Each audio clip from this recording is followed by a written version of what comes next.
শুভ সন্ধ্যা বন্ধুরা। আজ হলো 17 ফেব্রুয়ারি, 4 ফাল্গুন, সোমবার। আজকের সন্ধ্যার বিশেষ বিশেষ খবরগুলি হলো: এইচএস উচ্চ মাধ্যমিক পরীক্ষায় আজব কাণ্ড, মোবাইল দেখে দেখে পরীক্ষা দিচ্ছেন ছাত্ররা, একটা পর্যন্ত মোবাইল দিচ্ছি ভালো করে লিখো, একটা দুটা ছেড়ে দেবে না হলে ধরা পড়ে যাবে, পরীক্ষা কেন্দ্রে হাতে মোবাইল দিয়ে শিক্ষার্থীকে পরীক্ষা দিতে সাহায্য করছেন পরীক্ষা নিয়ন্ত্রক, ভাইরাল ভিডিও। বিস্তারিত থাকবে প্রতিবেদনে। শিলচরে বন্দুক দেখিয়ে গুন্ডা ট্যাক্স আদায়ের চেষ্টা শিলচর সুনাই রোডে, জনতার হাতে আটক। আজ এইচএসএলসি অর্থাৎ মাধ্যমিক পরীক্ষায় নকল আর নকল, জাপে জাপে নকল নিয়ে পরীক্ষা দিতে হাজির হয়েছে পরীক্ষার্থীরা। জুতা, মোজা, জ্যাকেট, গেঞ্জি যে যেদিকে পেরেছে নিয়ে এসেছে নকল। হতবাক কর্তব্যরত পুলিশ।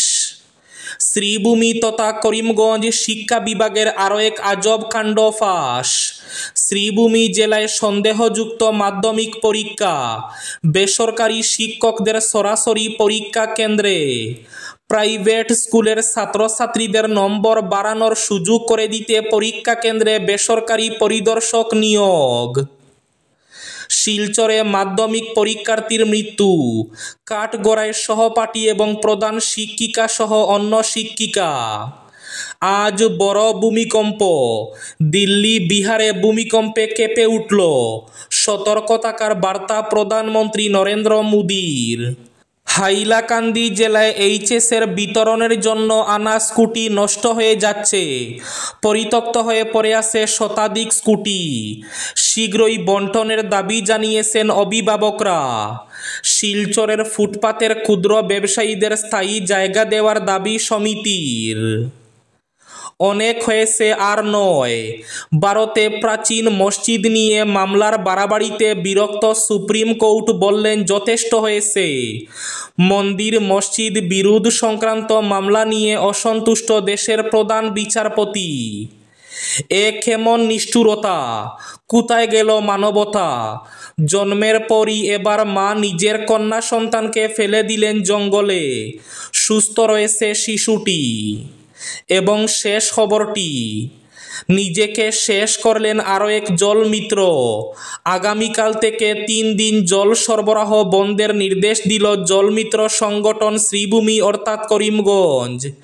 তাহলে বিস্তারিত খবরে যাওয়ার আগে অবশ্যই ভিডিওটিতে একটি লাইক করে চ্যানেলটি সাবস্ক্রাইব করে পাশের বেল আইকনটি বাজিয়ে রাখবেন এবং ফেসবুক পেজটি ফলো করে ভিডিওটি অবশ্যই শেয়ার করবেন যাতে সঠিক তথ্যগুলো সবার কাছে পৌঁছাতে পারে। এবার শুনুন আজকের খবরগুলির বিস্তারিত। প্রথম খবর, শ্রীভূমি তথা করিমগঞ্জ শিক্ষা বিভাগের আরও এক আজব কাণ্ড ফাঁস।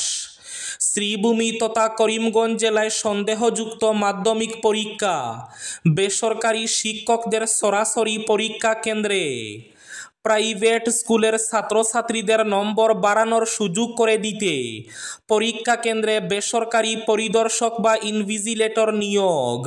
প্রাইভেট স্কুলের ছাত্রছাত্রীদের নম্বর বাড়ানোর সুযোগ করে দিতে এই ব্যবস্থা। হাই স্কুল লেভেলে পর্যাপ্ত শিক্ষক থাকা সত্ত্বেও মাধ্যমিক পরীক্ষার ডিউটিতে অবাধে এমই/এলপির শিক্ষকরা। গলায় আই কার্ড ঝুলিয়ে পরীক্ষা কেন্দ্রেই ঘুরছেন প্রাইভেট স্কুলের শিক্ষকরা। বিভাগীয় পরোক্ষ মদতেই করিমগঞ্জে মাধ্যমিক পরীক্ষা প্রক্রিয়াকে প্রহসনে পরিণত। এদিকে রাজ্যের এইচএস অর্থাৎ উচ্চ মাধ্যমিকের এক আজব কাণ্ড সামাজিক মাধ্যমে ভাইরাল। পরীক্ষার নিরীক্ষকের সম্মুখে মোবাইল চেয়ে চেয়ে উত্তরপত্র লিখছেন পরীক্ষার্থীরা। কেন্দ্রের সকল ছাত্রর হাতে একটি একটি করে মোবাইল। প্রকাশ্যে মোবাইল বের করে পরীক্ষা দেওয়ার জন্য অনুমতি দিয়েছেন অসমের একটি পরীক্ষা কেন্দ্রে। ভাইরাল হওয়া ভিডিওতে শোনা যাচ্ছে ওই নিরীক্ষক বলছেন, একটা পর্যন্ত মোবাইল দিচ্ছি, ভালো করে লেখো, কোনো কিছু না জানলে আমাকে বলো, তবে একটা দুটা ছেড়ে দিও যাতে ধরা না পড়ো। পরীক্ষা কেন্দ্রে হাতে মোবাইল দিয়ে শিক্ষার্থীকে এভাবে পরীক্ষা দিতে সাহায্য করছেন পরীক্ষা নিয়ন্ত্রক। এতে বিপদে পড়েন ওই নিয়ন্ত্রক। রাজ্যের তামুলপুর উচ্চতর মাধ্যমিক বিদ্যালয়ের শিক্ষার্থীকে নকল। বিদ্যালয়ের অধ্যক্ষ বিভূতি ডেকাকে তাৎক্ষণিকভাবে কেন্দ্রের তত্ত্বাবধায়কের দায়িত্ব থেকে অব্যাহতি। এদিকে আজ মাধ্যমিক অর্থাৎ এইচএসএলসি পরীক্ষায় রাজ্যের বিভিন্ন সেন্টারে নকল আর নকল। প্যাকেটে প্যাকেটে জাপে জাপে নকল নিয়ে পরীক্ষা দিতে এসে গেছে পরীক্ষার্থীরা। অন্যদিকে পরীক্ষায় নকল যোগান ধরতে ব্যস্ত একাংশ অভিভাবক। যে যেভাবে পেরেছে নিয়ে এসেছে নকল। জুতা, মোজা, জ্যাকেট, গেঞ্জি সব দিক থেকে জব্দ করা হয়েছে নকল আর নকল। নকল দেখে হতবাক কর্তব্যরত পুলিশ। পরীক্ষার্থীর কাছ থেকে বেরিয়ে এসেছে বইসহ মোবাইল। নকল যোগান ধরতে একাংশ অভিভাবকের বিরুদ্ধে ব্যবস্থা নিয়েছে পুলিশ। শিলচর সুনাই রোডের ডিজে ফার্নিচারের শোরুমে এক চাঞ্চল্যকর ঘটনা ঘটল।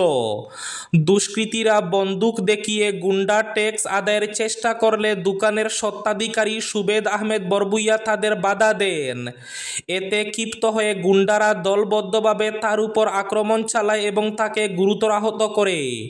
এখানেই শেষ নয়, ওই দুষ্কৃতী দল ৩-৪টি দোকানেও ব্যাপক ভাঙচুর চালায়। ঘটনায় মুহূর্তের মধ্যে এলাকায় উত্তেজনা ছড়িয়ে পড়ে। চিৎকার শুনে আশেপাশের মানুষ ঘটনাস্থলে ছুটে আসলে গুন্ডারা পালানোর চেষ্টা করে। তবে স্থানীয়দের সাহসিকতায় গুন্ডা বাহিনীর মূল পরিকল্পনাকারীকে আটক করে পুলিশের হাতে তুলে দেন। স্থানীয়রা জানান, ইমাম উদ্দিন নাম এক যুবক দীর্ঘদিন ধরে এই এলাকায় চাঁদাবাজি চালিয়ে আসছিল। বিভিন্ন দোকানদার ও ব্যবসায়ীদের সে নিয়মিত হুমকি দিত এবং ভয়ভীতি দেখিয়ে টাকা আদায় করত। তবে এতদিন পর্যন্ত কেউ সাহস করে তার বিরুদ্ধে ব্যবস্থা নিতে পারছিল না। এই ঘটনায় পুলিশ দ্রুত পদক্ষেপ নিয়েছে। তবে স্থানীয় বাসিন্দারা আরও কঠোর ব্যবস্থা নেওয়ার দাবি জানিয়েছেন। দৃষ্টান্তমূলক শাস্তি দেওয়া হোক যাতে ভবিষ্যতে এমন ঘটনার পুনরাবৃত্তি না হয়। ভারতে প্রাচীন মসজিদ নিয়ে মামলার বাড়াবাড়িতে বিরক্ত সুপ্রিম কোর্ট। বললেন, যথেষ্ট হয়েছে, অনেক হয়েছে, আর নয়। মন্দির মসজিদ বিরোধ সংক্রান্ত মামলা নিয়ে অসন্তুষ্ট দেশের প্রধান বিচারপতি। ভারতে প্রাচীন ধর্মীয় স্থাপনার অবস্থান নিয়ে বিপুল সংখ্যক মামলা হয়েছে। এসব মামলায় অধিকাংশ ক্ষেত্রেই দাবি করা হয়েছে পুরনো কোনো মসজিদ প্রাচীন কোনো হিন্দু মন্দিরের জায়গায় নির্মিত। আজ সোমবার ভারতের প্রধান বিচারপতি সঞ্জীব খান্না এসব মামলা নিয়ে তার বিরক্তি প্রকাশ করেছেন। তিনি বলেছেন, যথেষ্ট হয়েছে। ভারতীয় সংবাদ মাধ্যম এনডিটিভির খবরে বলা হয়েছে, ভারতের প্রধান বিচারপতি Sanjiv Khanna places of worship act 1991 সংক্রান্ত বিষয়টি নিয়ে নতুন নতুন মামলার আবেদনের পাহাড় জমে যাওয়ায় অসন্তোষ প্রকাশ করেছেন। এই আইন অনুসারে 1947 সালে ভারত স্বাধীন হওয়ার আগে যেসব ধর্মীয় স্থাপনা নির্মিত হয়েছে সেগুলোর ধর্মীয় চরিত্র পরিবর্তন বা পুনরুদ্ধার সংক্রান্ত মামলা দায়ের করা যাবে না। এই বিষয়ে আজ সোমবার সকালে এক শুনানির সময় বিচারপতি খান্না মন্তব্য করেন, যথেষ্ট হয়েছে, এই বিষয়ে আর কোনো মামলা গ্রহণ করা হবে না। তিনি আরও বলেন, সুপ্রিম কোর্ট এই বিষয়ে আর কোনো নতুন পিটিশন শুনবে না। এ কেমন নিষ্ঠুরতা! জন্মের পরই মা নিজের কন্যা সন্তানকে ফেলে দিল জঙ্গলে, মৃত্যুর মুখে ঠেলে দিল এক নিষ্পাপ প্রাণকে। মানবতার এই ভয়াবহ অবক্ষয় আমাদের কোথায় নিয়ে যাচ্ছে তা কেউ কল্পনা করতে পারছেন না। ধর্মনগর পানিসাগর মহকুমার পূর্ব রৌয়া গ্রাম পঞ্চায়েতের ৬ নম্বর ওয়ার্ডের নয়দ্রুন এলাকায় স্থানীয় মাঠের পাশে থাকা জঙ্গলের মধ্যে থেকে এক নবজাতক শিশু কন্যাকে উদ্ধার করা হয়েছে। বর্তমানে সে সম্পূর্ণ সুস্থ অবস্থায় জালাবাসা প্রাথমিক স্বাস্থ্যকেন্দ্রে চিকিৎসাধীন। এই মানবিক ঘটনায় হৃদয় বিদারক প্রশ্ন উঠছে, কোন পরিস্থিতিতে এই নিষ্পাপ শিশুটিকে ফেলে যাওয়া হলো? শিলচরের ফুটপাতের ক্ষুদ্র ব্যবসায়ীরা স্থায়ী জায়গা দেওয়ার দাবি সমিতির। শিলচর শহরে জেলা প্রশাসনের নির্দেশে ফুটপাত খালি করা বা উচ্ছেদ চলছে। ফলে সপ্তাহদিন ধরে ফুটপাতে কোনো ব্যবসা করতে না পেরে বিপাকে পড়েছেন ক্ষুদ্র ব্যবসায়ীরা। অনেকের আর্থিক অনটন দেখা দিয়েছে। আজ ফুটপাতের ক্ষুদ্র ব্যবসায়ীদের একটি স্থায়ী জায়গা দেওয়ার দাবি জানিয়ে জেলা আয়ুক্তের কাছে এক স্মারকপত্র প্রদান করে ক্ষুদ্র ব্যবসায়ী সমিতি। বড় ভূমিকম্প, থরথরিয়ে কেঁপে উঠল রাজধানী দিল্লি। আজ ভোর 5:30 নাগাদ ভূমিকম্প অনুভূত হয় দিল্লিতে। কম্পন টের পাওয়া যায় দিল্লি সংলগ্ন এলাকাগুলি সহ উত্তর ভারতে। জানা গিয়েছে রিক্টার স্কেলে ভূমিকম্পের মাত্রা ছিল 4। ভূমিকম্পের উৎসস্থল দিল্লির কাছেই ছিল। ভূপৃষ্ঠ থেকে মাত্র 5 কিলোমিটার গভীরে ভূমিকম্পের উৎসস্থল ছিল। এদিকে দিল্লির পর এবার বিহারেও তীব্র ভূমিকম্প অনুভূত হয়েছে। রিক্টার স্কেলে ভূমিকম্পের তীব্রতা 4 পরিমাপ করা হয়েছিল। আজ সোমবার সকাল 8:02 নাগাদ ভূমিকম্প অনুভূত হয়। দিল্লিতে ভূমিকম্পের পর সকলকে সতর্ক থাকার বার্তা দিলেন প্রধানমন্ত্রী নরেন্দ্র মোদী। প্রধানমন্ত্রী আজ এক্স হ্যান্ডেলে লেখেন, দিল্লি ও আশেপাশের এলাকায় কম্পন অনুভূত হয়েছে। সম্ভাব্য আফটার শকের জন্য সতর্ক থাকুন। পাশাপাশি সবাইকে শান্ত থাকার অনুরোধ করছি, নিরাপদ থাকুন, সতর্কতা অবলম্বন করুন। নিজেকে শেষ করলেন আরও এক জলমিত্র কর্মী। আগামীকাল থেকে শ্রীভূমি 3 দিন জল সরবরাহ বন্ধের নির্দেশ দিল জলমিত্র সংগঠন। জলমিত্র সঞ্জীব কুর্মীর মৃত্যুর দায়ভার সরকারকে নিতেই হবে। মন্ত্রী বিধায়কদের বেতন বৃদ্ধি হয়, তবে জলমিত্রদের নয় কেন, উঠল প্রশ্ন। দাবি পূরণ না হলে আন্দোলনের হুঙ্কার শ্রীভূমি অর্থাৎ করিমগঞ্জে। এবার শেষ খবরটি। শিলচরে মাধ্যমিক পরীক্ষার্থীর মৃত্যু। কাঠগড়ায় সহপাঠী এবং প্রধান শিক্ষিকা সহ অন্য শিক্ষিকা। বেঁচে থাকলে প্রসেনজিৎ বর্তমানে মাধ্যমিক পরীক্ষা দিত, কিন্তু তাকে ঘিরে অভিভাবকদের সব স্বপ্ন ধূলিসাৎ করে দিয়েছে মৃত্যু। প্রসেনজিৎ ছিল শিলচর নিরঞ্জন পাল ইনস্টিটিউটের পড়ুয়া।